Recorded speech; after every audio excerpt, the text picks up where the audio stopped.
നമസ്കാരം. വാർത്താമഴ ആരംഭിക്കുകയാണ്. എല്ലാ പ്രേക്ഷകർക്കും വാർത്താമഴയിലേക്ക് സ്വാഗതം. ഭാവഗായകന് വിട.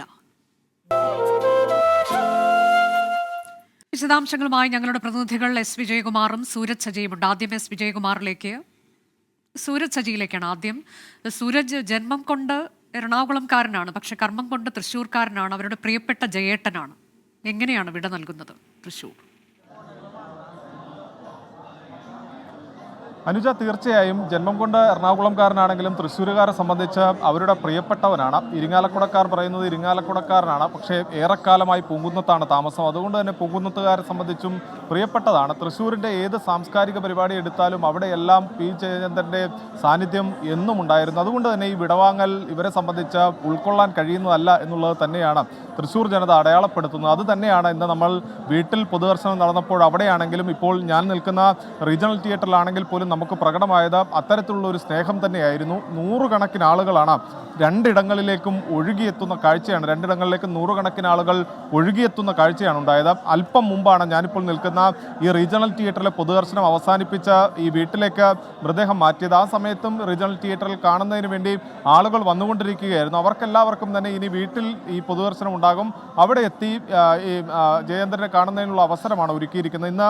ഇനി വീട്ടിലായിരിക്കും പൊതുദർശനം ഉൾപ്പെടെ തുടരുക. നാളെ രാവിലെ 8:30 ചേന്നമംഗലത്തെ തറവാട്ട് വീട്ടിലേക്ക് മൃതദേഹം കൊണ്ടുപോകുക എന്നുള്ളതാണ് നിലവിൽ നമ്മളെ അറിയിച്ചിട്ടുള്ളത്. അതുവരെ ഇവിടെ ഈ നിലവിൽ പൂങ്കുന്നത്തെ വീട്ടിൽ തന്നെ തുടരുകയും ചെയ്യും. ഈ അനുജ സൂചിപ്പിച്ചതുപോലെ തന്നെ വലിയൊരു സ്നേഹവായ്പ അത് എല്ലാ മേഖലയിൽ നിന്നും പ്രകടമാകുന്നതാണ് കണ്ടത്. ഇവിടെ ഈ റീജിയണൽ തിയേറ്ററിൽ അദ്ദേഹത്തിൻ്റെ പാട്ടുകളടക്കം പ്ലേ ചെയ്തുകൊണ്ടാണ്. അത് നമ്മൾ കേട്ടുമറന്ന ഒട്ടേറെ പാട്ടുകൾ, അല്ലെങ്കിൽ എല്ലാ ദിവസവും നമ്മൾ കേൾക്കുന്ന പാട്ടുകളുണ്ട്. അത്രമാത്രം നമുക്ക് സുപരിചിതമായ വരികൾ, അതോടൊപ്പം തന്നെ ശബ്ദം, അങ്ങനെ എല്ലാം കൊണ്ടും തീർത്തും പറഞ്ഞറിയിക്കാൻ കഴിയാത്തൊരു ചുറ്റുപാടിലായിരുന്നു ഇന്നത്തെ അദ്ദേഹത്തിൻ്റെ യാത്രയയപ്പ് എന്നുള്ളതാണ്. ഈ ഒട്ടേറെ ആളുകൾ ഇവിടെ നിന്ന് അദ്ദേഹത്തെ കണ്ടതിന് ശേഷം കണ്ണീരണിഞ്ഞുകൊണ്ട് ഈറനണിഞ്ഞുകൊണ്ട് പോകുന്നതാണ് കണ്ടത്. അവർക്കെല്ലാവർക്കും പറയാനുണ്ടായിരുന്നത് ഈ പാട്ടിനെ പറ്റിയും അദ്ദേഹവുമായി ഉണ്ടായിരുന്ന ഇടപഴകിയ നിമിഷങ്ങളെപ്പറ്റിയുമായിരുന്നു. പൂങ്കുന്നത്ത് ഇന്ന് വീട്ടിൽ പൊതുദർശനം നടക്കുന്ന സമയത്തെല്ലാം നമ്മൾ കണ്ടതും അതായിരുന്നു. കഴിഞ്ഞ ദിവസം, അതായത് ഇന്നലെ അദ്ദേഹം മരണം സംഭവിക്കുന്നതിന് മുൻപ് പോലും ഉച്ചയ്ക്ക് ശേഷമൊക്കെ അവിടെ ഉണ്ടായിരുന്ന ആളുകളുമായി സംസാരിച്ചതാണ്. കഴിഞ്ഞ ദിവസങ്ങളിലെല്ലാം തന്നെ ഇദ്ദേഹം ഈ വൈകുന്നേരങ്ങളിൽ നടക്കാനിറങ്ങുന്ന ഒരു പതിവ് കാഴ്ചയാണ്. ഈ നടക്കാനിറങ്ങുന്ന സമയത്ത് അവിടെയുള്ളവരുമായി സംസാരിക്കും, സാധാരണക്കാർക്ക് പാട്ടുകൾ പാടിക്കൊടുക്കും, അവരുമായി പാട്ടുകളെക്കുറിച്ച് ചർച്ച ചെയ്യും. ഒരു പാട്ടിൻ്റെ 2 വരി പാടിക്കൊടുത്തതിന് ശേഷം ഈ പാട്ട് എഴുതിയത് ആരാണ് എന്ന കുസൃതി ചോദ്യം അദ്ദേഹം ചോദിക്കും. പലരും ഇതിന് ശരി ഉത്തരം പറയും. തെറ്റായ ഉത്തരം പറയുന്നവരോട് പിണങ്ങിക്കൊണ്ട് ആ തെറ്റ് തിരുത്തുന്ന അവരുടെ എല്ലാം പ്രിയപ്പെട്ട ജയേട്ടനായിരുന്നു. അതുകൊണ്ട് തന്നെ അവർക്കെല്ലാവർക്കും ഈ വിടവാങ്ങൽ താങ്ങാൻ കഴിയുന്നതല്ല. നിലച്ചിരിക്കാതെ ഇരിക്കുന്ന സമയത്ത്, ഒട്ടും നിലച്ചിരിക്കുന്ന സമയത്തല്ല അദ്ദേഹത്തിന്റെ ജീവൻ കവരുന്നത്, കാലം കവരുന്നത്. അതുകൊണ്ട് തന്നെ അതിന്റെ ഒരു ഞെട്ടലിൽ തന്നെയാണ് ഈ രോഗബാധിതനായിരുന്നു. പക്ഷേ ഇത്ര പെട്ടെന്നൊരു വിയോഗം എന്നുള്ളത് ആർക്കും, ഒരു മലയാളിക്കും ഉൾക്കൊള്ളാൻ കഴിയുന്നതല്ല എന്നതാണ്. റീജിയണൽ തിയേറ്ററിൽ തന്നെ എസ് വിജയകുമാർ കൂടിയുണ്ട്. വിജയകുമാർ, അങ്ങോട്ടേക്ക് ഒട്ടേറെ പേർ എത്തുന്നത് നമ്മൾ കണ്ടു. അദ്ദേഹത്തിന്റെ ഒപ്പം ജോലി ചെയ്തിരുന്ന ശ്രീകുമാരൻ തമ്പിയെ പോലെയുള്ള മുതിർന്ന ആളുകൾ, പ്രതിഭാധനരായ ആളുകളൊക്കെ എത്തുന്നു. വളരെ വികാരനിർഭരമായൊരു യാത്രയയപ്പ് അദ്ദേഹത്തിന് നൽകുകയാണ്. ശ്രീകുമാരൻ തമ്പി ഇന്നലെ പ്രതികരിക്കുന്നുണ്ടായിരുന്നു. അദ്ദേഹത്തിന്റെ ഒട്ടേറെ ഗാനങ്ങൾക്ക് ശബ്ദം നൽകിയ പ്രിയപ്പെട്ട ഗായകൻ അനിയനാണ് എന്ന് പറയുന്നുണ്ടായിരുന്നു. ആ തരത്തിലേക്ക് എന്തൊക്കെയാണ് നമുക്കവിടെ ആ തരത്തിൽ കാണാൻ കഴിഞ്ഞത്? ഇനിയിപ്പോൾ വസതിയിലേക്ക് കൊണ്ടുപോകുമ്പോൾ അവിടെ വീണ്ടും പൊതുദർശനത്തിനുള്ള അവസരമുണ്ടോ? അനുജ, ഇവിടെ നമ്മൾ ലളിതകലാ അക്കാദമിയുടെ റീജിയണൽ തിയേറ്ററിൽ കണ്ടത് സാംസ്കാരിക കേരളത്തിൻ്റെ ഒരു പരിച്ഛേദം തന്നെയായിരുന്നു. ജയചന്ദ്രൻ എന്ന മഹാപ്രതിഭയെ ഇഷ്ടപ്പെടുന്ന കേരളത്തിൻ്റെ വിവിധ ഭാഗങ്ങളിൽ നിന്നെത്തി അദ്ദേഹത്തിൻ്റെ ആരാധകർ ഒരു ഭാഗത്ത്, നേരത്തെ അനുജ സൂചിപ്പിച്ചതുപോലെ ശ്രീകുമാരൻ തമ്പി സാറിനെ പോലെ അദ്ദേഹത്തിൻ്റെ സഹപ്രവർത്തകർ, സഹോദര തുല്യരായ ആളുകൾ, കലാമണ്ഡലം ഗോപി ആശാനെ പോലെ കലയുടെ ഔന്നത്യങ്ങളിലെത്തിയ ആളുകൾ എന്ന് വേണ്ട നമ്മൾ സാംസ്കാരിക കലാ കേരളത്തിൻ്റെ ഒരു പരിച്ഛേദം തന്നെയാണ് ഇവിടെ കണ്ടത്. രാഷ്ട്രീയ രംഗത്താണെങ്കിൽ രമേശ് ചെന്നിത്തല പോലെയൊക്കെയുള്ള പ്രധാനപ്പെട്ട നേതാക്കൾ, മന്ത്രി ഡോക്ടർ ആർ ബിന്ദു, മന്ത്രി കെ രാജൻ, അങ്ങനെ മന്ത്രിമാരെ, ജനപ്രതിനിധികൾ അടങ്ങുന്ന ഒരു വലിയ സംഘം തന്നെ ഇവിടെ അദ്ദേഹത്തിന് അന്തിമോപചാരം അർപ്പിക്കാൻ എത്തി. അദ്ദേഹത്തിൻ്റെ ഗാനങ്ങളാൽ മുഖരിതമായ അദ്ദേഹത്തിൻ്റെ 16,000 ഗാനങ്ങളാണ് അദ്ദേഹം ആലോപിച്ചത്. അതിൽ തന്നെ നമ്മൾ എന്നും ഓർത്തിരിക്കുന്ന ഒരു പിടി ഗാനങ്ങൾ, അത് എണ്ണിത്തീരാൻ കഴിയാത്തത്ര ഗാനങ്ങളുണ്ട്. അത്തരം ഗാനങ്ങളാൽ മുഖരിതമായ ഒരു അന്തരീക്ഷത്തിലായിരുന്നു അദ്ദേഹത്തിൻ്റെ ഭൗതിക ശരീരം ഇവിടെ പൊതുദർശനത്തിന് വെച്ചത്. തൃശ്ശൂരിൻ്റെ പരിച്ഛേദം എന്ന് നമുക്ക് പറയാം. അവർ അന്തിമോപചാരം അർപ്പിക്കാൻ തൃശ്ശൂരിൻ്റെ പൗരാവലി ഇവിടേക്ക് എത്തി. അതുകൂടാതെ കേരളത്തിൻ്റെ വിവിധ ഭാഗങ്ങളിൽ നിന്നുള്ള കലാ സാംസ്കാരിക രംഗത്തെ പ്രമുഖർ ഇവിടെ എത്തി.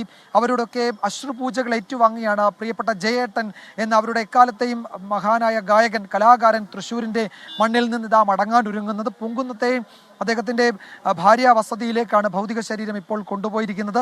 അവിടെ കുടുംബാംഗങ്ങൾക്ക് നേരത്തെ കുടുംബാംഗങ്ങൾ അവരുടെ സ്വകാര്യമായ കുറച്ച് മണിക്കൂറുകൾ അവർക്ക് വിട്ടു നൽകണമെന്ന് അവർ പറഞ്ഞിരുന്നു. പക്ഷേ സ്നേഹസമ്പന്നരായ നാട്ടുകാർ അവിടെ അദ്ദേഹത്തെ കാണാൻ, അദ്ദേഹത്തിന് അന്തിമോപചാരം അർപ്പിക്കാൻ അവിടേക്ക് രാവിലെ മുതൽ ഇങ്ങനെ കാത്തു നിൽക്കുകയായിരുന്നു.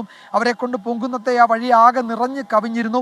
അവരുടെ സ്നേഹ നിർബന്ധങ്ങൾക്ക് വഴങ്ങാതെ കുടുംബാംഗങ്ങൾക്ക് പോലും വഴിയില്ല എന്നായിരുന്നു. അവർക്ക് അന്തിമോപചാരം അർപ്പിക്കാൻ അവസരം കൊടുത്തിരുന്നു. ഇപ്പോൾ വീണ്ടും പൊങ്കുന്നത്തെ ആ വീടിൻ്റെ ഉമ്മറത്തേക്കാണ് അദ്ദേഹം മടങ്ങിയിരിക്കുന്നത്. നാളെ രാവിലെ ഇവിടെ നിന്ന് സംസ്കാരത്തിനായി പാലിയത്തേക്ക് എറണാകുളത്തേക്ക് കൊണ്ടുപോകും. വൈകിട്ടാണ് സംസ്കാരം. അതുവരെ പൊങ്കുന്നത്ത് അദ്ദേഹത്തിൻ്റെ ഭൗതിക ശരീരം സൂക്ഷിക്കും. ഇനി അദ്ദേഹത്തിന് അന്തിമോപചാരം അർപ്പിക്കാൻ ആരെങ്കിലും ഉണ്ടെങ്കിൽ അവർക്ക് അവിടെ എത്തി അദ്ദേഹത്തെ അവസാനമായി കാണാവുന്നതാണ്.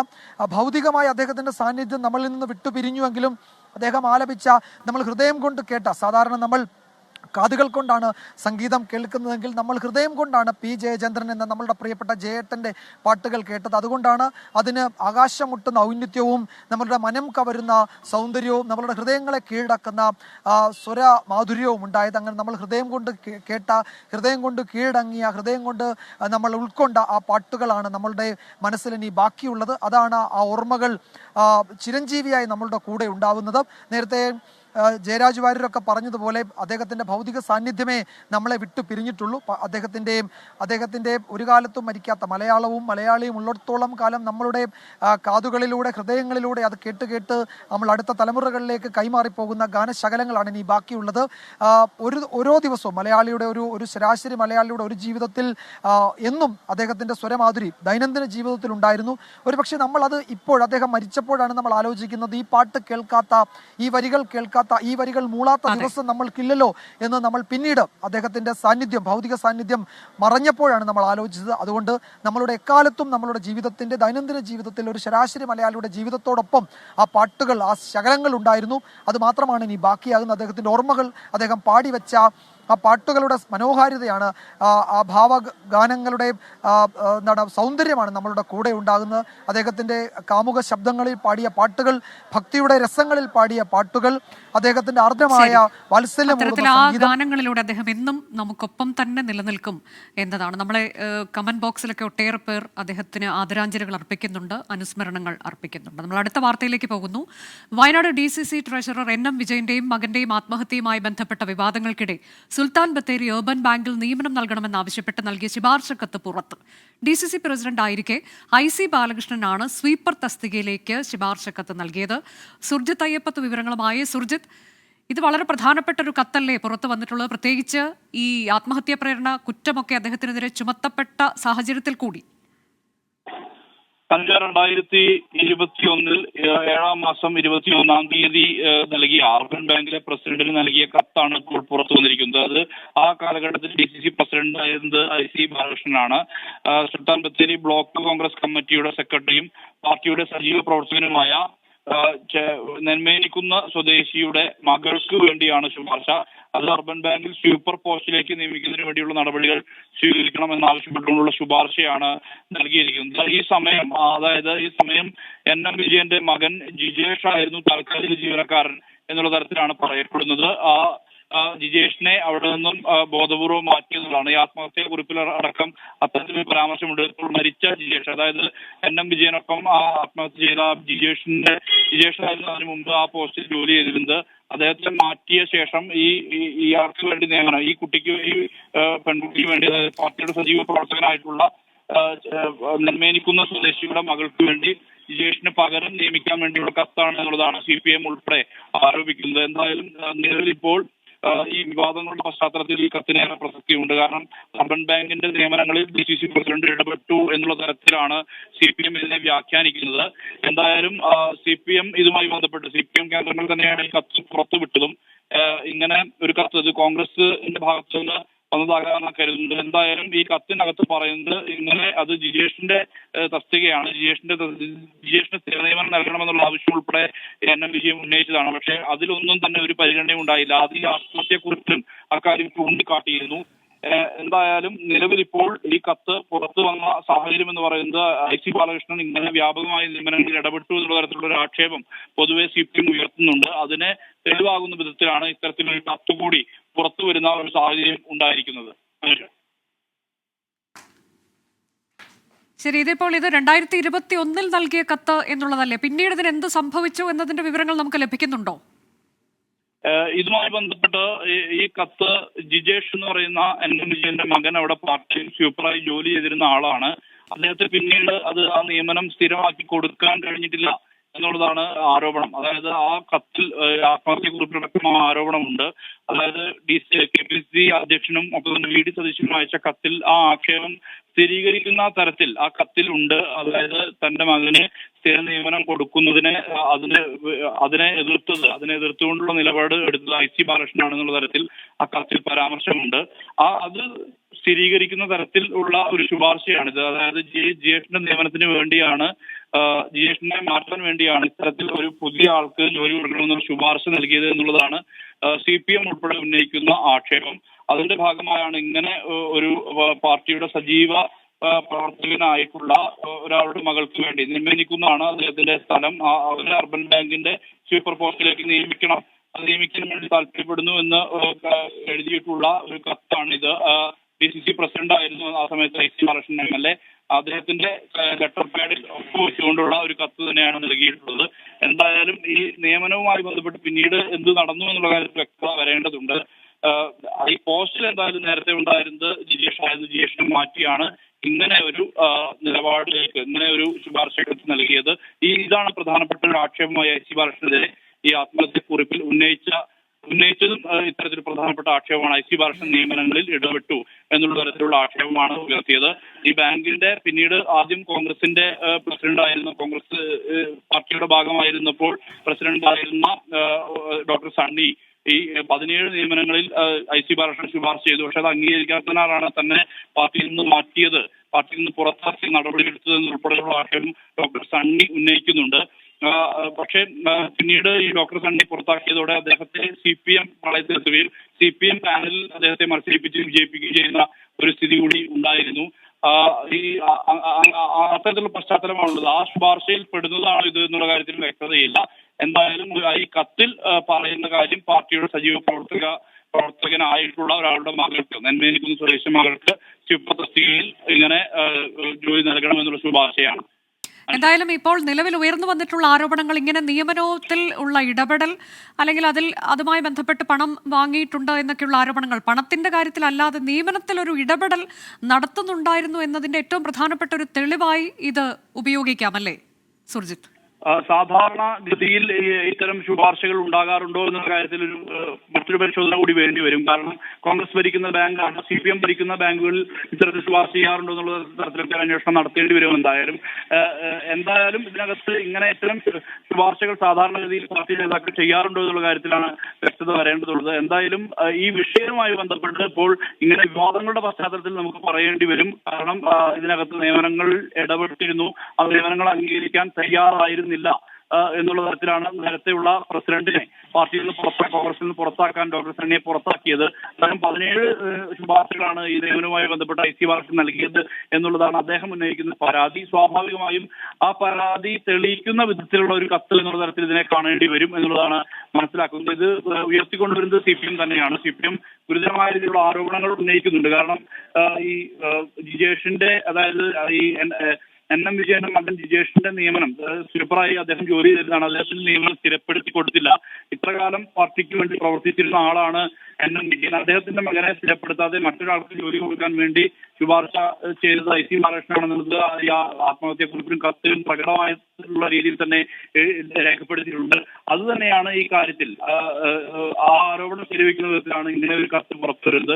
ആ തസ്തികയിലേക്ക്, ആ സ്വീപ്പർ തസ്തികയിലേക്കാണ് ഇത്തരത്തിൽ ശുപാർശ നൽകിയത് എന്നുള്ള തരത്തിലുള്ള വിവരമാണ് നമുക്ക് ലഭ്യമാകുന്നത്. എന്തായാലും ഇക്കാര്യത്തിൽ വിശദീകരണം നൽകേണ്ടത് IC ബാലകൃഷ്ണൻ തന്നെയാണ്. ഇങ്ങനെ ശുപാർശക്കത്തിന്റെ കാര്യവുമായി ബന്ധപ്പെട്ട് നിലവിൽ അദ്ദേഹം സ്വിച്ച് ഓഫ് ആണ്, ഫോൺ ബന്ധപ്പെടാൻ കഴിയാത്ത സ്ഥിതിയുണ്ട്. വിശദീകരണം അദ്ദേഹത്തിന്റെ ഭാഗത്ത് ഉണ്ടാകേണ്ടതുണ്ട്. ഈ കാര്യത്തിൽ CPM ആരോപിക്കുന്നത് കൃത്യമായ രീതിയിലുള്ള ഇടപെടൽ കോഴ വാങ്ങിയുള്ള നിയമനമാണ് എന്നത് ഉൾപ്പെടെയുള്ള കാര്യങ്ങളാണ്. പക്ഷേ അങ്ങനെ കോഴ വാങ്ങിയതാണോ എന്നുള്ള തരത്തിലുള്ള ഒരു സ്ഥിരീകരണം അത്തരം കാര്യങ്ങളൊന്നും തന്നെ ഈ കത്തിൽ പരാമർശിക്കുന്നുമില്ല.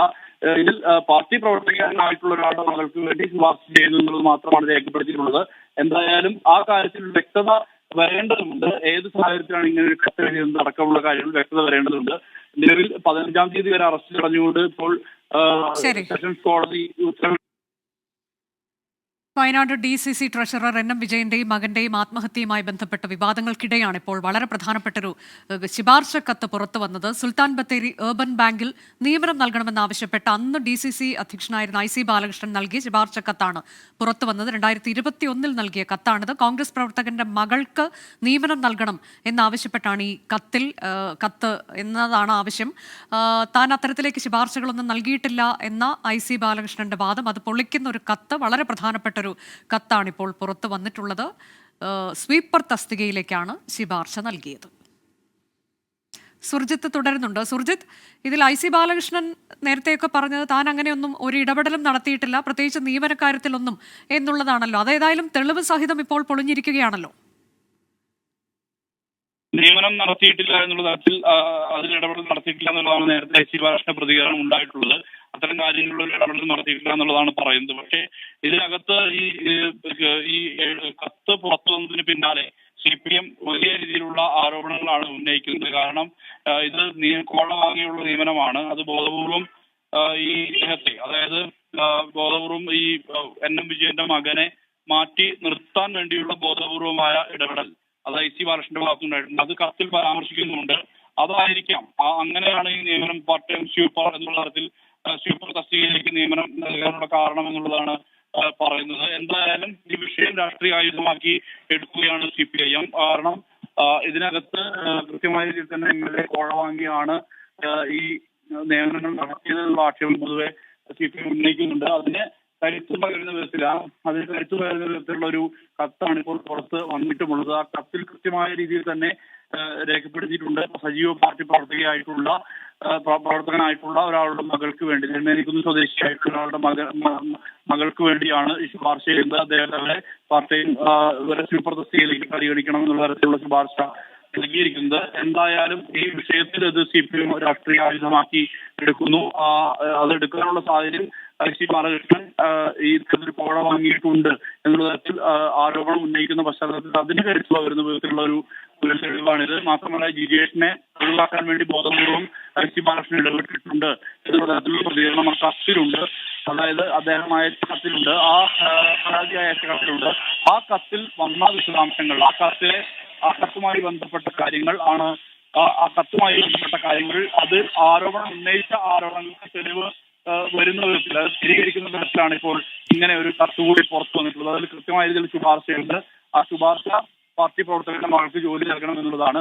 അത് മറ്റൊരു പാർട്ടി നേതാവായിട്ടുള്ള, അതായത് ഈ പാർട്ടിയുടെ ഏറ്റവും സജീവമായിട്ടുള്ള നേതാവായിട്ടുള്ള NM വിജയന്റെ മകനെ ഒഴിവാക്കി മാറ്റാൻ വേണ്ടി മറ്റൊരാൾക്ക് ജോലി നൽകണം എന്നുള്ളതാണ് ശുപാർശ. അതാണ് CPM ആയുധമാക്കുന്നത്. അതാണ് കത്തിൽ പരാമർശിച്ചിട്ടുള്ളത്. മാനിക, പിന്നീട് ആ നിയമനം ആർക്ക് കിട്ടി എന്നുള്ളതിൽ നമുക്കിപ്പോ ഈ ഘട്ടത്തിൽ അതിലൊരു വ്യക്തത ഇല്ല അല്ലേ? അതിനെക്കുറിച്ച് ഒരു വ്യക്തത വരേണ്ടതുണ്ട്. ആ നിയമനം വന്നിട്ടുണ്ടോ, അത് അംഗീകരിക്കപ്പെട്ടിട്ടുണ്ടോ എന്നുൾപ്പെടെയുള്ള കാര്യങ്ങൾ വ്യക്തത വരേണ്ടതുണ്ട്. എന്തായാലും ഡോക്ടർ സണ്ണി നേരത്തെ ഇതിന്റെ പ്രസിഡന്റ് ആയിരുന്നു ഈ അർബൻ ബാങ്കിന്റെ. അദ്ദേഹം 17 നിയമനങ്ങൾ IC ബാലകൃഷ്ണൻ വേണമെന്നുള്ള ആവശ്യം ഉന്നയിച്ചു എന്നുള്ളതാണ് അദ്ദേഹം ആരോപിക്കുന്നത്. എന്നാൽ അത്തരം നിയമനങ്ങളിൽ ഇടപെട്ടിട്ടില്ല എന്നുള്ളതാണ് IC ബാലകൃഷ്ണൻ പറയുന്നത്. പക്ഷേ DCC പ്രസിഡന്റ് ആയിരിക്കും അദ്ദേഹം നിയമനത്തിന് വേണ്ടി ഇടപെടൽ നടത്തിയതിന്റെ അതുമായി ബന്ധപ്പെട്ട ഒരു രേഖ തന്നെ പുറത്തു വരുന്ന പശ്ചാത്തലത്തിൽ ഇനി IC ബാലകൃഷ്ണൻ എന്ത് പറയുന്നു എന്നുള്ളതും കൂടിയാണ് അവർ വെച്ച് നോക്കുന്നത്. CPM എന്തായാലും ഇത് രാഷ്ട്രീയ ആയുധമാക്കി.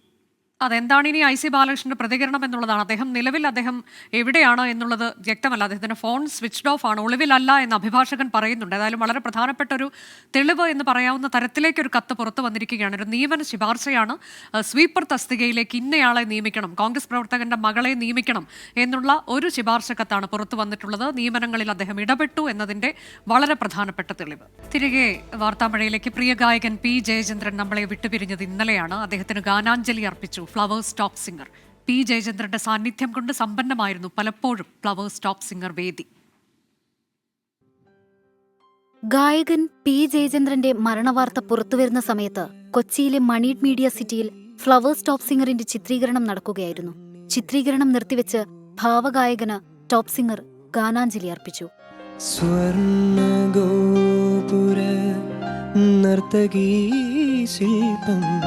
കണ്ണിന് സായൂജ്യം നിൻരൂപം,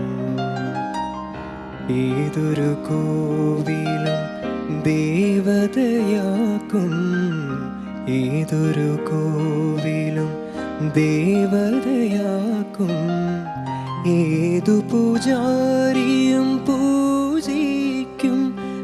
ജയചന്ദ്രന്റെ മരണവാർത്ത വിശ്വസിക്കാനാവുന്നില്ലെന്ന് ഗായകൻ MG ശ്രീകുമാർ.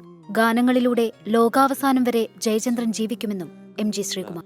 നമ്മളെല്ലാം ഭാവഗായകൻ എന്ന് വിളിക്കുന്ന നമ്മുടെ സ്വന്തം ജയേട്ടൻ വിട്ടുപോയെന്നൊരിക്കലും ഇപ്പോഴും എനിക്ക് വിശ്വസിക്കാൻ സാധിക്കുന്നില്ല. ഹർഷബാഷ്പം തൂകി വർഷപഞ്ചമി വന്നു ഇന്ദുമുഖി ഇന്നു രാവിൽ എന്തു ചെയ്വൂ നീ സഖി. വളരെ ആത്മബന്ധമുള്ള ഗായകനായിരുന്നു P ജയചന്ദ്രനെന്ന് ഗായകൻ മധു ബാലകൃഷ്ണൻ. എളിമയുടെ പര്യായമായിരുന്നു ജയചന്ദ്രനെന്നും മധു ബാലകൃഷ്ണൻ. എപ്പോഴും വളരെ സ്നേഹത്തോടുകൂടി യാതൊരു ജാടയുമില്ലാതെ ഡൗൺ ടു എർത്തായിട്ട് ആണ് അദ്ദേഹം എന്നോട് പെരുമാറിയിട്ടുള്ളൂ. ഒരു അച്ഛൻ മോനോട് എങ്ങനെയാണ് അതുപോലെയാണ്. ആ ഒരു വാത്സല്യമായിരുന്നു എന്നോട്. എനിക്ക് പറയാൻ വാക്കുകൾ കിട്ടുന്നില്ല. മലയാളി ഉള്ളിടത്തോളം കാലം ജയചന്ദ്രന്റെ ഗാനങ്ങളും നിലനിൽക്കുമെന്ന് ഗായിക റിമി ടോമി. ആയിരക്കണക്കിന് പാട്ടുകൾ നമ്മുടെ മനസ്സിൽ, ഇനി അത് എത്ര തലമുറകൾ പിന്നോട്ട് പോയാലും അദ്ദേഹം ഒരിക്കലും മരിക്കുന്നില്ല. കാരണം അദ്ദേഹത്തിൻ്റെ പാട്ടുകളിലൂടെ അദ്ദേഹം എന്നും, മലയാളി ഉള്ളിടത്തോളം അദ്ദേഹം എന്നും നമ്മുടെ എല്ലാം ഉള്ളിലുണ്ടാവും. അതാണ് സാക്ഷാൽ P Jayachandran sir. Flowers top singer മത്സരാർത്ഥികളും ജയചന്ദ്രന്റെ ഗാനങ്ങൾ ആലപിച്ചു. News desk 24. ഒരു പ്രധാനപ്പെട്ട വാർത്തയിലേക്ക്. ലൈംഗികാധിക്ഷേപ കേസിൽ ഹൈക്കോടതിയിൽ ജാമ്യാപേക്ഷയുമായി വ്യവസായി ബോബി ചെമ്മണ്ണൂർ. അറസ്റ്റ് നിയമവിരുദ്ധവും ചട്ടങ്ങൾ പാലിക്കാതെയും എന്നാണ് ജാമ്യാപേക്ഷയിൽ പറയുന്നത്. ജാമ്യ ഹർജി ഉച്ചയ്ക്ക് ശേഷം പരിഗണിക്കും. ശ്രീകാന്ത് വിശദാംശങ്ങളുമായി. ശ്രീകാന്ത്, ഈ അറസ്റ്റ് നിയമവിരുദ്ധം എന്ന് പറയുന്നത് ഏത് സാഹചര്യത്തിലാണ്? ഇങ്ങനെ ഒരു വാദം ഇന്നലെ ഉയർത്തിയിരുന്നോ? അതിൽ പല കാരണങ്ങളുണ്ട്. അതിൽ ഏറ്റവും പ്രധാനപ്പെട്ടതെന്ന് പറയുന്നത് ഈ നടി തന്നെ വേട്ടയാടുന്നു എന്ന ഇരവാദം ഇപ്പോൾ ഉയർത്തിയിരിക്കുന്നു ബോബി ചെമ്മണ്ണൂർ ഹൈക്കോടതിയിൽ സമർപ്പിച്ച ജാമ്യാപേക്ഷയിൽ. അദ്ദേഹം പറയുന്നത് സോഷ്യൽ മീഡിയ വഴിയും മാധ്യമങ്ങൾ വഴിയും തന്നെ പിന്തുടർന്ന് വേട്ടയാടുന്നു എന്നുള്ളതാണ് അദ്ദേഹത്തിൻ്റെ വാദം. മറ്റൊന്ന്, ഈ പരാതിക്കാരിയുടെ ആക്ഷേപങ്ങൾ അടിസ്ഥാന വിരുദ്ധമാണെന്ന് അയാൾ പറയുന്നു. പരാതിക്കാധാരമായ സംഭവത്തിൻ്റെ ദൃശ്യങ്ങൾ നടി തന്നെ ഫേസ്ബുക്കിൽ പോസ്റ്റ് ചെയ്തിട്ടുണ്ടെന്ന് പറയുന്നു. പരിപാടിയിൽ പങ്കെടുത്ത നടി തന്നെ പുകഴ്ത്തിയാണ് സംസാരിച്ചത്. പരാതിയിൽ പറയുന്നതിന് വിപരീതമാണ് ചടങ്ങിൽ നടി പറഞ്ഞത്. ഇതിന്റെ ദൃശ്യങ്ങൾ തെളിവായുണ്ട്. പക്ഷേ അതൊന്ന് പരിശോധിക്കാൻ പോലും മജിസ്ട്രേറ്റ് കോടതി തയ്യാറായില്ല എന്ന് ബോബി ചെമ്മണ്ണൂർ പറയുന്നു. പോലീസിന്റെ അറസ്റ്റ് നിയമവിരുദ്ധമെന്നാണ് പറയുന്നത്. അതിന് കാരണം തന്നെ തടഞ്ഞു വെച്ച് രാവിലെയാണ് അറസ്റ്റ് ചെയ്തത് ഈ വയനാട് നിന്നും. അതും പോലീസ് യൂണിഫോമിൽ പോലും ആയിരുന്നില്ല. അങ്ങനെ അറസ്റ്റ് ചെയ്ത് കസ്റ്റഡിയിലെടുത്ത് കൊണ്ടുവന്നിട്ട് 24 മണിക്കൂറിനകം കോടതിയിൽ ഹാജരാക്കണം എന്നുള്ളതാണ്. പക്ഷേ ആ നിബന്ധന പോലും പാലിച്ചില്ല എന്നുള്ളതാണ് ബോബി ചെമ്മണ്ണൂർ വ്യക്തമാക്കുന്നത്. തന്നെ ഇരുട്ടിൽ നിർത്തുന്നതായിരുന്നു മജിസ്ട്രേറ്റ് കോടതിയുടെ ഉത്തരവ് എന്ന ആക്ഷേപവും ബോബി ചെമ്മണ്ണൂർ ഉന്നയിക്കുന്നുണ്ട്.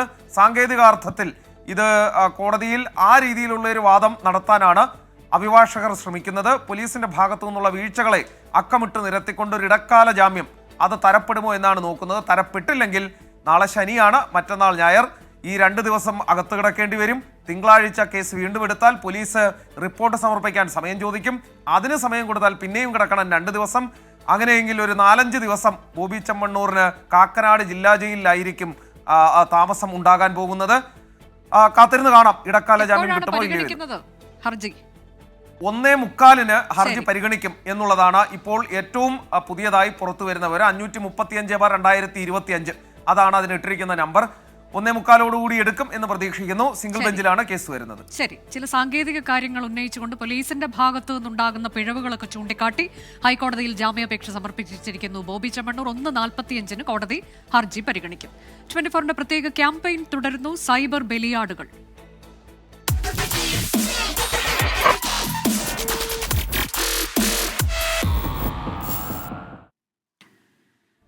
മൗലികാവകാശങ്ങൾ സംരക്ഷിച്ച് സൈബർ രംഗത്തെ അധിക്ഷേപങ്ങൾ കർശനമായി നിയന്ത്രിക്കണമെന്ന് നിയമമന്ത്രി P രാജീവ്. സൈബർ രംഗത്തെ വ്യക്തിഹത്യ തടയാൻ എന്തു ചെയ്യാമെന്ന കാര്യത്തിൽ പുതിയ ചർച്ച ഉയർന്നു വരണം. മാനനഷ്ട കേസ് നൽകുന്നതിനുള്ള ഫീസ് കുറയ്ക്കുന്നത് പരിഗണനയിലാണെന്നും മന്ത്രി P രാജീവ് 24നോട് പറഞ്ഞു. സാമൂഹിക മാധ്യമങ്ങൾ പരിണാമത്തിൻ്റെ ദിശയിലാണ്. ഇനിയുമേറെ മുന്നോട്ട് പോകേണ്ടതുണ്ട്. എന്നാൽ ഇവയിലൂടെയുള്ള അധിക്ഷേപകരവും തരംതാണതുമായ പരാമർശങ്ങൾ നിയന്ത്രിച്ചേ തീരുമെന്നാണ് മുൻ മാധ്യമപ്രവർത്തകനും നിയമമന്ത്രിയുമായ P രാജീവിൻ്റെ അഭിപ്രായം. സൈബർ രംഗത്തെ അധിക്ഷേപങ്ങൾക്കിരയാകുന്നവരെക്കുറിച്ചുള്ള 24-ന്റെ വാർത്താ പരമ്പരയോട് പ്രതികരിച്ചുകൊണ്ടാണ് പി രാജീവ് അഭിപ്രായം പങ്കുവച്ചത്. വളരെ തരംതാണിട്ടുള്ള പരാമർശങ്ങൾ വളരെ വല്ലാത്ത രൂപത്തിലേക്ക് വരുന്നുണ്ട്. മാധ്യമങ്ങളിൽ പൊതുവെ ചർച്ച വരുന്നത് ഇടതുപക്ഷത്തിൻ്റെ ഭാഗത്തും എന്ന് പറയുന്ന ഹാൻഡിലുകളും എന്തെങ്കിലും വിമർശനം വന്നാൽ ചിലപ്പോൾ ന്യൂസ് അവറുകളൊക്കെ കുറേയേറെ ചർച്ച ചെയ്തെന്ന് വരാം. സാമൂഹ്യ മാധ്യമങ്ങൾ വലിയ സാധ്യതകൾ നൽകുമ്പോൾ തന്നെ ഇത്തരത്തിലുള്ള അപകടം നിൽക്കുന്നു. വളരെ മോശപ്പെട്ട രൂപത്തിലുള്ള പ്രതികരണങ്ങൾ വരുന്നു. സ്ത്രീത്വത്തെ അപമാനിക്കുന്നത് വരുന്നു, വ്യക്തിഹത്യയുടേത് വരുന്നു, ഒരു തരത്തിലുള്ള ഓഡിറ്റിങ്ങിനും വിധേയമാകാതെയുള്ള പ്രതികരണങ്ങൾ വരുന്നു. ആസൂത്രിതമായി അധിക്ഷേപങ്ങൾ പടച്ചുവിടുന്ന പ്രവണതയും സൈബർ മേഖലയിലുണ്ട്. ഒരു പ്രധാനപ്പെട്ട പ്രശ്നം പല IP അഡ്രസ്സുകൾ വരുന്നു. ചില ആളുകൾ കുറേ തെരഞ്ഞെടുപ്പ് വരുമ്പോൾ തന്നെ നമ്മുടെ ഏജൻസികളെ ഏൽപ്പിക്കുന്ന പല സംവിധാനങ്ങൾ. അപ്പോൾ അവർ കുറേ ഫേക്ക് ഐഡികളിൽ നിന്നായിരിക്കും കമൻറ്റുകൾ വരും. ചിലർ സിസ്റ്റം തന്നെ അതുകൊണ്ട് തകർത്ത് കളയുന്നവരുണ്ട്. പിന്നെ ആളുകൾ ഈ മാനനഷ്ടത്തിന് പോകുന്നതിൻ്റെ ഒരു പ്രശ്നം ഉയർന്ന കോടതി ഫീസുകൾ കെട്ടിവെക്കേണ്ടി വരുന്നു എന്നുള്ളതാണ്. അപ്പോൾ പൊതുവെ അത്തരം കേസുകളിൽ ഇപ്പോൾ നമ്മുടെ കമ്മിറ്റിയും അത് പരിശോധിക്കുന്നുണ്ട്.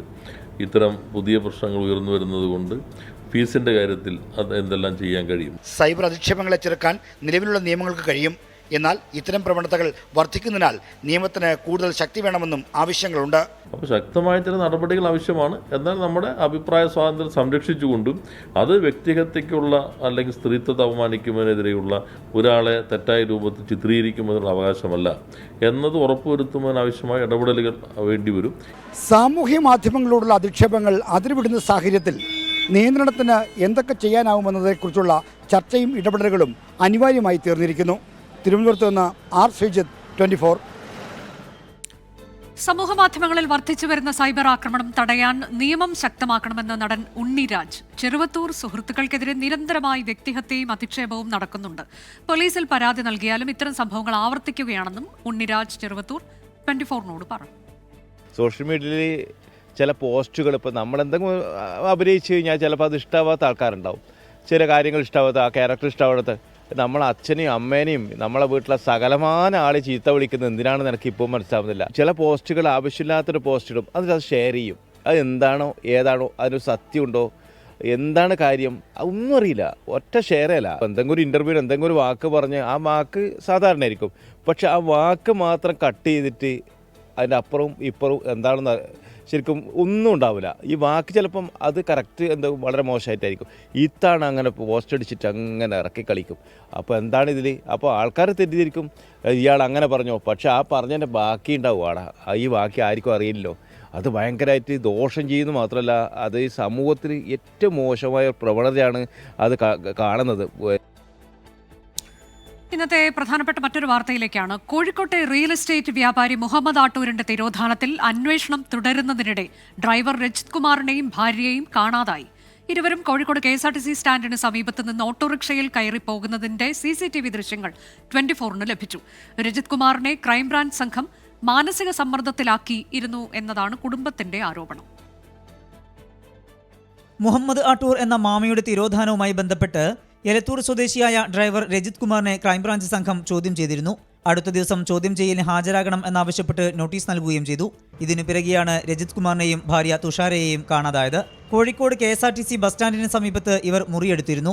ഈ മുറിയിൽ നിന്ന് ഇറങ്ങി ഓട്ടോറിക്ഷയിൽ കയറിപ്പോകുന്നത് CCTV ദൃശ്യങ്ങളിൽ വ്യക്തമാണ്. പിന്നീട് എന്ത് സംഭവിച്ചു എന്നറിയില്ല. ക്രൈംബ്രാഞ്ച് സംഘം നിരന്തരം ചോദ്യം ചെയ്തിരുന്നതിനാൽ രജിത് കുമാർ മാനസിക സമ്മർദ്ദത്തിലായിരുന്നുവെന്ന് ബന്ധുക്കൾ. ക്രൈംബ്രാഞ്ച് സംഘം വന്നതെന്നാണ് വളരെ മോശപ്പെട്ട ഇതാണ് ഒരു ചെയ്തത്. അത് എന്താ പറയുക വെച്ചാൽ പുലച്ചയ്ക്ക് 4 മണിക്കൊക്കെ വന്നെങ്ങാണ്ട് വീടിൻ്റെ മതിലാടി കയറി കയറ്റി അങ്ങനെ കൊണ്ടുപോകണമെങ്കിൽ ഒരു വലിയ ക്രിമിനലോ അങ്ങനെ കാരണം അങ്ങനത്തെ ഒരു സംഭവം നല്ലല്ലോ. ഇതിൽ അന്വേഷിക്കണം, ആളെ അറിയണം. എന്താ ഒരു ഫാമിലീൻ്റെ ആളെല്ലാം കാണേണ്ടത്. അത് ഞങ്ങൾക്ക് അറിയണം, പരിപാടി പോയി നമുക്ക് അറിയണമല്ലോ. പക്ഷെ അത് വിചാരിച്ചിട്ട് ഒരു ഫാമിലിയിൽ തന്നെ ഒരു 1.5 കൊല്ലമായിട്ട് വേറെ എവിടേക്ക് അന്വേഷണം ഇല്ല, ഓരെങ്ങനെ പിഞ്ഞുകൊണ്ട് നിൽക്കുക എന്ന് പറഞ്ഞാൽ അതൊന്നും നമുക്ക് സഹിക്കാൻ പറ്റുന്ന കേസൊന്നുമല്ലല്ലോ. 1.5 കൊല്ലമായിട്ട് ഒരു വിവരം കിട്ടാത്ത ഓനെ ഇങ്ങനെ പീഡിപ്പിച്ച് ഓനെന്താ സംഭവിച്ച ഓരെന്ത് ചെയ്യും? എനിക്ക് ഓരോ പെങ്ങളെയും ഒരു വേറെണ്ടായി തരുമോ? കുടുംബം നൽകിയ പരാതിയിൽ നടക്കാവ് പോലീസ് കേസെടുത്തു. അന്വേഷണത്തിന് പ്രത്യേക സംഘത്തെ രൂപീകരിക്കും. 2023 ഓഗസ്റ്റ് 21-നാണ് റിയൽ എസ്റ്റേറ്റ് വ്യാപാരിയായ മുഹമ്മദ് ആട്ടൂരിനെ ദുരൂഹ സാഹചര്യത്തിൽ കാണാതായത്. 24 കോഴിക്കോട്. കോഴിക്കോട്ടെ മുഹമ്മദ് ആട്ടൂർ തിരോധാന കേസ് അന്വേഷണത്തിനിടെ കാണാതായ ഡ്രൈവർ രജിത് കുമാറിനെയും ഭാര്യയെയും കണ്ടെത്താൻ നോട്ടീസ് ഇറക്കി പോലീസ്. രജിത് കുമാർ, ഭാര്യ തുഷാര എന്നിവരെ കാണുന്നവർ പോലീസിനെ അറിയിക്കണമെന്നാണ് നോട്ടീസ്. ദീപക് ധർമ്മടം വിവരങ്ങളുമായി. ദീപക്, ഇതിൽ അന്വേഷണം എങ്ങനെയാണ് പോകുന്നത്? അതിനിടെയാണല്ലോ ഇപ്പോൾ നോട്ടീസ് പുറത്തിറക്കിയത്. അനുജ, ഇതിൽ ഏറ്റവും പ്രധാനപ്പെട്ട കാര്യം കേരള പോലീസിന് മുൻപിൽ അടിമുടി ദുരൂഹതയുള്ള ഒരു കേസാണിത്. കാരണം ഈ കേസ് ഇടക്കാലത്ത് വലിയ രാഷ്ട്രീയ വിവാദം ഇളക്കിവിട്ടതാണ്. കാരണം ഈ കേസിൻ്റെ പേരിൽ നിരവധി ആരോപണങ്ങളായിരുന്നു അന്ന് ADGP MR അജിത് കുമാറിനും പൊളിറ്റിക്കൽ സെക്രട്ടറി P ശശിക്കെതിരെയും PV അൻവർ MLA ഉയർത്തിയത്. ആ കേസ് പിന്നീട് ലോക്കൽ പോലീസിൽ നിന്നും മാറ്റി ക്രൈംബ്രാഞ്ചിലേക്ക് കൊടുത്തു. മാത്രവുമല്ല, ഈ കേസിൽ നടപടി വേണമെന്ന് ആവശ്യപ്പെട്ടവർ പോലും CBI അന്വേഷണത്തിന് വേണ്ടി MR അജിത് കുമാർ സജസ്റ്റ് ചെയ്ത സമയത്ത് അതിനെതിരെ രംഗത്ത് വരുന്ന സാഹചര്യവും കണ്ടു നമ്മൾ. ഏതായാലും ഇപ്പോൾ ഈ കേസിൽ ക്രൈംബ്രാഞ്ചിൻ്റെ അന്വേഷണത്തിൽ സസ്പെക്റ്റ് ആണ് ഇപ്പോൾ കാണാതായ രജിത് കുമാർ എന്നുള്ളതാണ് വസ്തുത. ഇത് കൃത്യമായി നമുക്ക് ക്രൈംബ്രാഞ്ചിൻ്റെ സോഴ്സുകളിൽ നിന്നും ഉന്നത അധികൃതരിൽ നിന്നും വ്യക്തമായിട്ടുണ്ട്. കഴിഞ്ഞ ദിവസങ്ങളിൽ വിവിധ ഘട്ടങ്ങളിലായി ക്രൈംബ്രാഞ്ച് രജിത് കുമാറിനെ ചോദ്യം ചെയ്യുന്നുണ്ടായിരുന്നു.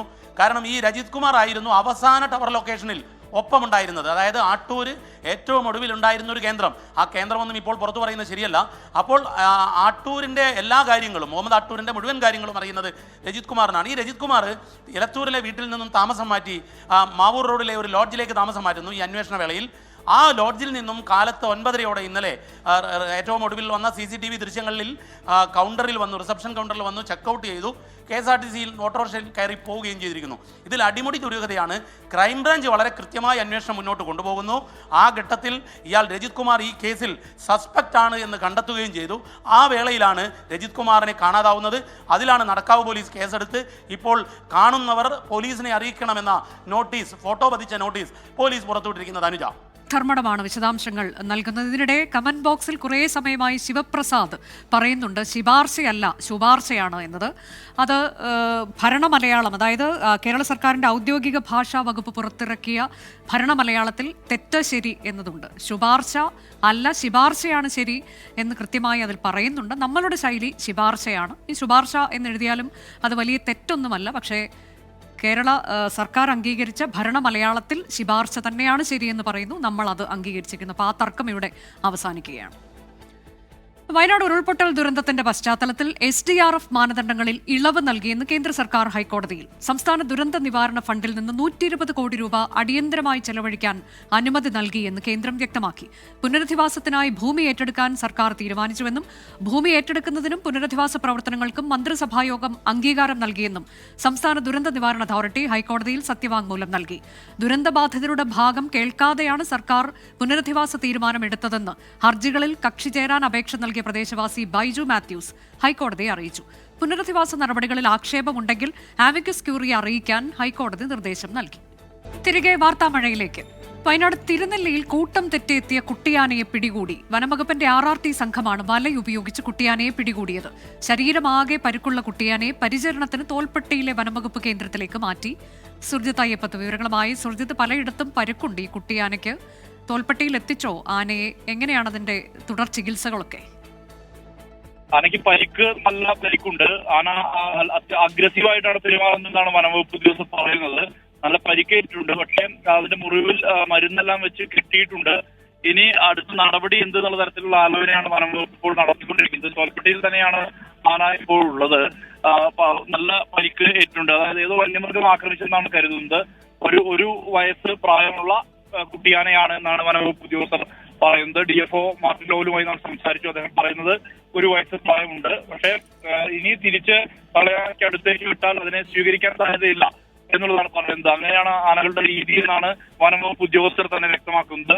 അതുകൊണ്ട് തന്നെ ഏത് വിധത്തിൽ പരിചരിച്ച് ഏത് വിധത്തിൽ എങ്ങനെയാണ് ചെയ്യേണ്ടത് എന്നുള്ള കാര്യത്തിൽ ഉൾപ്പെടെയുള്ള കാര്യങ്ങളിൽ ആലോചന നടക്കുന്നതേ ഉള്ളൂ. നിലവിലിപ്പോൾ തോൽപ്പെട്ടിയിലേക്കാണ് ആനയെ എത്തിച്ചിട്ടുള്ളത്.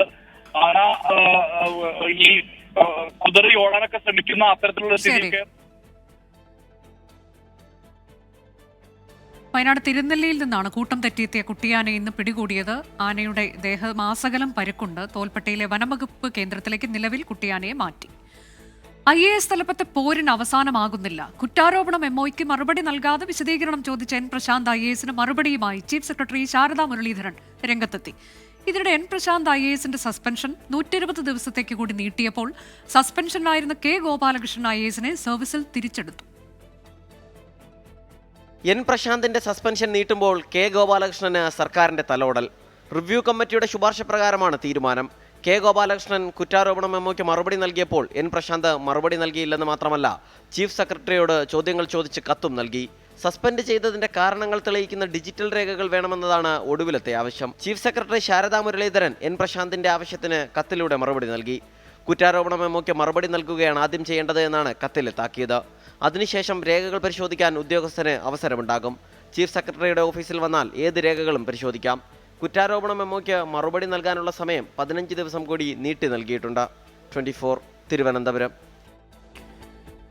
വിഭാഗീയത നിലനിൽക്കുന്ന ആലപ്പുഴയിൽ CPIM ജില്ലാ സമ്മേളനത്തിന് തുടക്കമായി. ഹരിപ്പാട് ബാലകൃഷ്ണൻ നഗറിൽ നടന്ന പ്രതിനിധി സമ്മേളനം മുഖ്യമന്ത്രി ഉദ്ഘാടനം ചെയ്തു. സമ്മേളനത്തിൽ 3 ദിവസവും മുഖ്യമന്ത്രിയുടെയും സംസ്ഥാന സെക്രട്ടറിയുടെയും മുഴുവൻ സമയ സാന്നിധ്യമുണ്ട് എന്ന പ്രത്യേകതയുണ്ട്. വഴിമുടക്കി സമ്മേളനം നടത്തിയെന്ന കേസിൽ പാർട്ടി നേതാക്കൾ നേരിട്ട് ഹാജരാകണമെന്ന ഹൈക്കോടതി നിർദ്ദേശത്തെ നിയമപരമായി നേരിടുമെന്ന് CPIM സംസ്ഥാന സെക്രട്ടറി MV ഗോവിന്ദൻ. തിരുവനന്തപുരം സെക്രട്ടേറിയറ്റിൽ ജോയിന്റ് കൌൺസിലിന്റെ പ്രതിഷേധം മനഃപൂർവ്വം റോഡ് തടഞ്ഞല്ല എന്നായിരുന്നു CPI സംസ്ഥാന സെക്രട്ടറി ബിനോയ് വിശ്വത്തിന്റെ പ്രതികരണം. കോടതിയിൽ കാര്യങ്ങൾ വിശദീകരിക്കുമെന്നും ബിനോയ് വിശ്വം പറഞ്ഞു. നേരിട്ട് കോടതിയുടെ മുമ്പിൽ ഹാജരാവണം എന്ന ഹൈക്കോടതിയുടെ ഇന്നലെ പുറപ്പെടുവിച്ച പ്രധാനപ്പെട്ട നിർദ്ദേശവുമായിട്ട് ബന്ധപ്പെട്ട് ആവശ്യമായ നിയമ നിർദ്ദേശങ്ങളെ അടിസ്ഥാനപ്പെടുത്തി നിലപാട് സ്വീകരിക്കും എന്നാണ് അത് സംബന്ധിച്ച് പറയാനുള്ളത്. ഞങ്ങൾ ഹാജരാകും, CPI ഹാജരാകും, കോടതി വിധി മാനിക്കും. ജനങ്ങൾക്ക് സമരം ചെയ്യാൻ അവകാശമുണ്ട്. മനഃപൂർവ്വം സംഭവിച്ചതല്ല, പക്ഷേ സംഭവിച്ചിട്ടുണ്ടെങ്കിൽ കോടതിയുടെ നിർദ്ദേശപ്രകാരം അവിടെ ഹാജരാകാൻ ഞങ്ങൾ ഒരുക്കമാണ്. ഞങ്ങൾ ഹാജരാകും. ഉന്നത വിദ്യാഭ്യാസത്തിന്റെ കാര്യത്തിൽ ചുമതല ചാൻസലർക്ക് തന്നെയെന്ന് ഗവർണർ രാജേന്ദ്ര ആർലേക്കർ. കോടതികൾ തന്നെ ഇക്കാര്യം വ്യക്തമാക്കിയിട്ടുണ്ട്. സർക്കാരുമായി ഒന്നിച്ച് ഇക്കാര്യത്തിൽ പ്രവർത്തിക്കുമെന്നും ഗവർണർ പറഞ്ഞു. കേരളത്തിലെ സർക്കാരും ജനങ്ങളും മികച്ചതാണെന്നും ഗവർണർ പ്രതികരിച്ചു. Thing is that, see, the UGC had in fact already this clarified many times, and even our courts, judiciary has also clarified that the governor has to do all these things. There is nothing, no two ways or two opinions about that, because our constitution and everything has entrusted higher education in the hands of the governor in the state. So they are doing their job, and if there is some misunderstanding with somebody, that also can be clarified. ആധുനിക സമ്പദ് വ്യവസ്ഥയ്ക്ക് വേണ്ട നൂതനാശയങ്ങളും നേതൃപാടവവും വളർത്തുന്നതിനായി 24 സംഘടിപ്പിക്കുന്ന business conclave നാളെ തുടങ്ങും. കേന്ദ്ര ഉപരിതല ഗതാഗത വകുപ്പ് മന്ത്രി നിതിൻ ഗഡ്കരി ഉദ്ഘാടനം ചെയ്യും. വിവിധ വിഷയങ്ങളിൽ ചർച്ചകൾ നടക്കും. സംസ്ഥാന ധനമന്ത്രി KN ബാലഗോപാൽ കോണ്ടന്റ് ലോഞ്ച് ചെയ്യും. സുസ്ഥിര സമ്പദ് വ്യവസ്ഥയ്ക്ക് സംരംഭകത്വം അത്യന്താപേക്ഷിതമാണ്. കേരളത്തെ സംരംഭക സൗഹൃദ സംസ്ഥാനമാക്കുവാൻ ലക്ഷ്യം വെച്ചുകൊണ്ടാണ് 24 ബിസിനസ് കോൺക്ലേവ് കൊച്ചിയിൽ സംഘടിപ്പിക്കുന്നത്. വ്യവസായ രാഷ്ട്രീയ രംഗത്തെ പ്രമുഖർ പങ്കെടുക്കുന്ന കോൺക്ലേവിന് നാളെ കൊടിയേറും. വിഖ്യാതരായ പ്രൊഫഷണലുകളെ മാത്രം ഉൾപ്പെടുത്തിയ ഒരു ബിസിനസ് കോൺക്ലേവ് നാളെ കൊച്ചിയിൽ സംഘടിപ്പിക്കുകയാണ്. കേന്ദ്ര ഉപരിതല ഗതാഗത വകുപ്പ് മന്ത്രി നിതിൻ ഗഡ്കരിയാണ് ഈ പരിപാടി ഉദ്ഘാടനം ചെയ്യുക.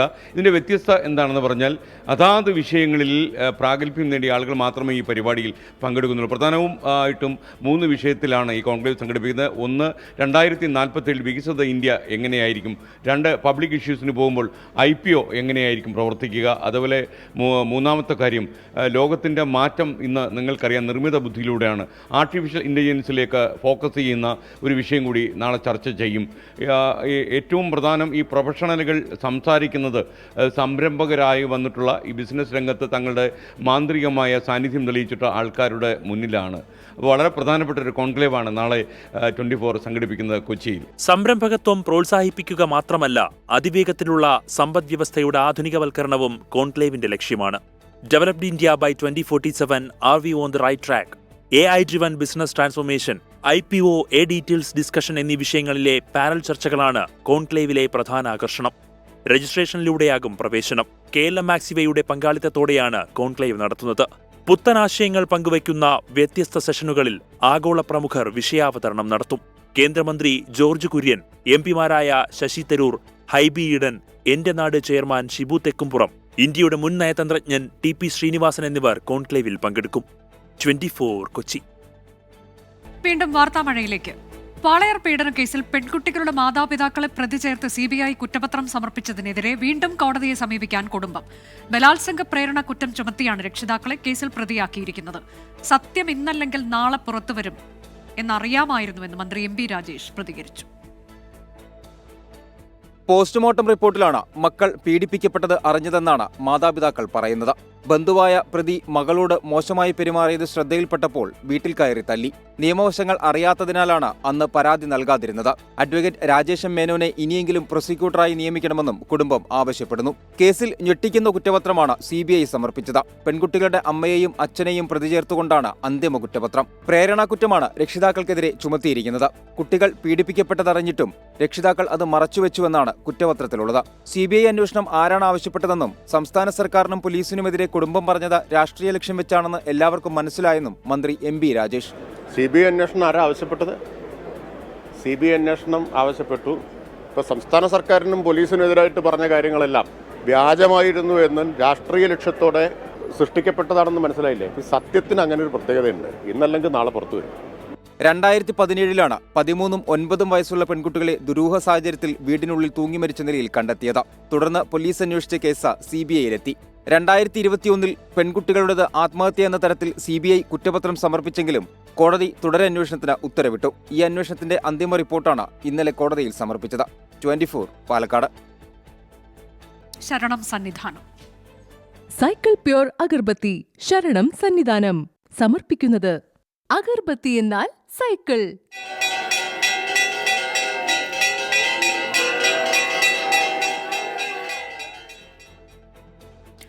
മകരവിളക്കിന് 3 ദിവസം ബാക്കി നിൽക്കെ ശബരിമലയിൽ തിരക്ക് വർദ്ധിക്കുന്നു. ഇന്നലെയും 90,000-ഓളം തീർത്ഥാടകർ ദർശനം നടത്തി. മകരവിളക്ക് ദർശനം മുന്നിൽ കണ്ട് ഇതര സംസ്ഥാനത്തു നിന്നെത്തുന്ന തീർത്ഥാടകർ വിരിവെച്ച് സന്നിധാനത്ത് തങ്ങിത്തുടങ്ങി. ഇനി ശബരിമലയിലെ ഇന്നത്തെ ചടങ്ങുകൾ.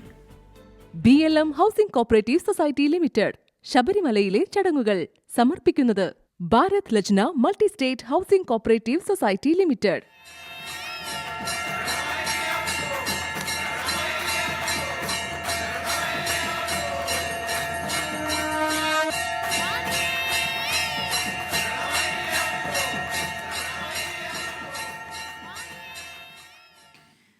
പോത്തൻകോട് ശാന്തിഗിരി ഫെസ്റ്റിൽ തമിഴ്നാട്ടിലെ വിളവെടുപ്പ് ഉത്സവമായ പൊങ്കൽ ആഘോഷിച്ചു. ശാന്തിഗിരി സിദ്ധ മെഡിക്കൽ കോളേജിലെ വിദ്യാർത്ഥികളും ജീവനക്കാരും ചേർന്ന് മത്സരങ്ങളും കലാപ്രകടനങ്ങളും നടത്തി.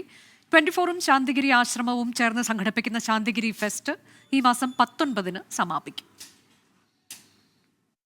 മലയാളികൾക്ക് ഓണം പോലെയാണ് തമിഴിന് പൊങ്കൽ. ആഘോഷത്തിന്റെ വേറിട്ട അനുഭവം സമ്മാനിക്കുന്ന ശാന്തിഗിരി ഫെസ്റ്റിൽ തമിഴ് ജനതയുടെ ഈ ഉത്സവവും ആഘോഷിക്കുകയാണ്.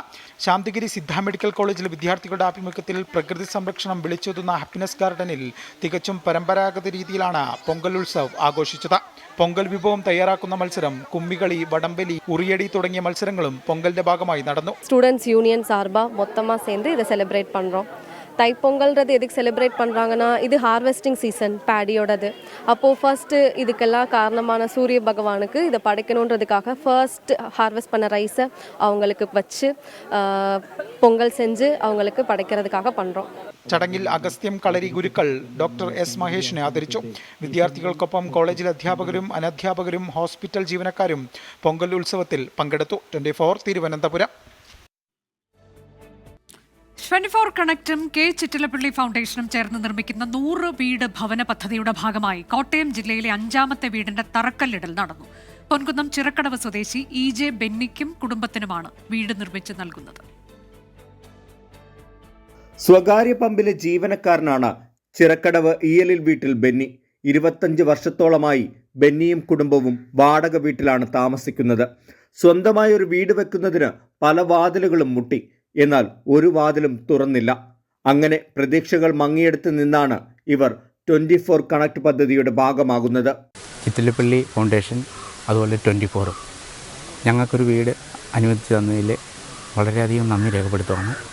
ഞങ്ങൾ ഒരുപാട് പ്രതീക്ഷിച്ചാണ് ഒരു വീടിന് വേണ്ടി അങ്ങനെ ഇരിക്കുമ്പോഴാണ് ഇങ്ങനൊരു ആപ്ലിക്കേഷൻ സ്വീകരിച്ചത്. അതിന് ഒരുപാട് നന്ദി പറയുകയാണ്. ഞങ്ങൾ ഒരുപാട് കഷ്ടപ്പെടുമായിരുന്നു ഒരു വീട് ഉണ്ടാക്കാൻ. ഞങ്ങൾ സ്ഥലം മേടിച്ചിട്ടിട്ട് ഒരുപാട് വർഷമായിരുന്നു. അപ്പം ചിറ്റിലപ്പള്ളിക്കും അതുപോലെ തന്നെ 24 കണക്റ്റിനും ഞങ്ങളുടെ ഹൃദയംഗം നിറഞ്ഞ നന്ദി രേഖപ്പെടുത്തുകയാണ്. ചിറക്കടവ് താമരക്കുന്ന് സെന്റ് ഇഫ്രേംസ് വികാരി ഫാദർ മാത്യു വയലുങ്കൽ കല്ലിടിയിൽ കർമ്മവും വെഞ്ചരിപ്പും നടത്തി. ഇത്തരമൊരു സത്പ്രവർത്തിക്ക് എല്ലാ പിന്തുണയും ഉണ്ടാകുമെന്ന് വാർഡ് മെമ്പർ MT പ്രീതയും പറഞ്ഞു. വളരെ സന്തോഷമുണ്ട്. വളരെ വർഷങ്ങളായി നടന്നു വന്ന ഒരു പരിപാടിയാണിത്.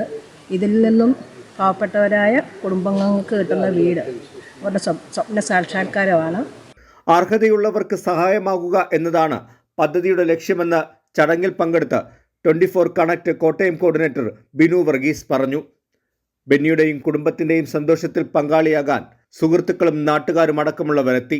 24 കോട്ടയം. വാർത്താമഴ അവസാനിക്കുകയാണ്.